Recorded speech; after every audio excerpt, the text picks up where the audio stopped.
திருவள்ளூர் மாவட்ட அரசு பொது மருத்துவமனை மருத்துவக் கல்லூரி முன்பு தமிழ்நாடு அரசு பணியாளர்கள் சங்கம் மற்றும் தமிழ்நாடு அரசு நியாய விலைக் கடை பணியாளர்கள் சங்கம் சார்பில் பொது விநியோக திட்டத்திற்கு தனித்துறை சத்துணவு பணியாளர்களுக்கு காலமுறை ஊதியம், டாஸ்மாக் பணியாளர்களுக்கு பணி நிரந்தரம், பிஓஎஸ் மின்னணு தராசு இணைப்பது, சரியான எடையில் பொருட்களை வழங்குதல் உள்ளிட்ட 14 அம்ச கோரிக்கைகளை வலியுறுத்தி மாவட்ட தலைவர் ஆறுமுகம் கருப்பு ஆடை அணிந்து ஆர்ப்பாட்டத்தில் ஈடுபட்டனர்.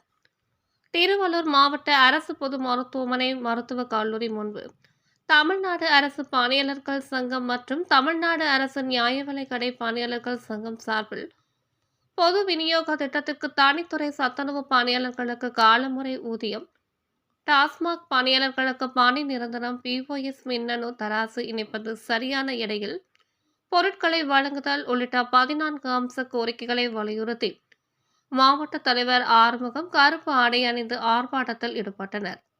ஆர்ப்பாட்டத்தில் மேலும் திருச்சி மாநகரம் கூட்டுறவு பண்டக சாலையில் பணியாற்றும் பெண் பணியாளர் பாத்திமா அவர்களை கொலை மிரட்டல் விடுத்த சமூக விரோதிகள் மீதும் அவர் மகன் மீது பதியப்பட்டுள்ள பொய் கஞ்சா வழக்கை சிபிசிஐ விசாரணை நடத்த வேண்டும். பொது விநியோக திட்டத்திற்கென தனித்துறை உருவாக்கப்பட வேண்டும்.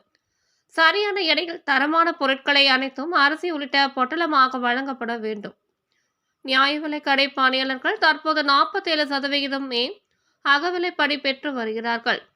அரசு பணியாளர்கள் பெற்று வரும் 50% அகவிலைப்படி வழங்கப்பட வேண்டும் உள்ளிட்ட 14 அம்ச கோரிக்கைகளை வலியுறுத்தி கோஷங்களை எழுப்பி ஆர்ப்பாட்டத்தில் ஈடுபட்டனர். இந்த ஆர்ப்பாட்டத்தில் கணக்கில் எடுத்துக்கொண்டு தமிழ்நாடு அரசு உடனடியாக நடவடிக்கை எடுக்க வேண்டும் என தமிழ்நாடு அரசு நியாய விலைக் கடை பணியாளர் சங்கம் சார்பில் கேட்டுக்கொண்டனர். இதில் தமிழ்நாடு அரசு பணியாளர்கள் சங்கம் மற்றும் தமிழ்நாடு அரசு நியாய விலைக் கடை பணியாளர் சங்க நிர்வாகிகள் பலர் கலந்து கொண்டனர்.